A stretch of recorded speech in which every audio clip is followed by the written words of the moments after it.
کہ मोदी जब से तख्त पर बैठा है, जब से अपने सर पर ताज रखा है, उसका एक ही फितना है कि मुसलमानों को निशाना बनाओ। अपने लोगों के जरिए से दाढ़ी नोचवाता है, टोपियां उछालवाता है, बेटियों के नकाब फरवाता है, उससे उसका दिल नहीं भरा।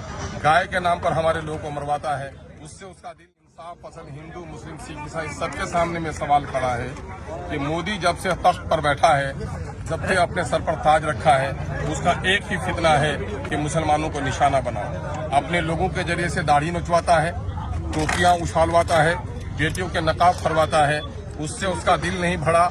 गाय के नाम पर हमारे लोगों को मरवाता है, उससे उसका दिल नहीं भरा। हमारी मस्जिदों पे ताला लगवाता है, उससे उसका दिल नहीं भरा। और हमारी मस्जिदों को, खानकाहों को, ईदगाहों को, हमारी दीनी मदारिस को, हमारे मकबरों को और हमारे कब्रिस्तानों पर कब्जा करने के लिए जो जायदाद जो है वक्फ की, ये मुसलमानों के बाप दादा की दी हुई जायदाद है।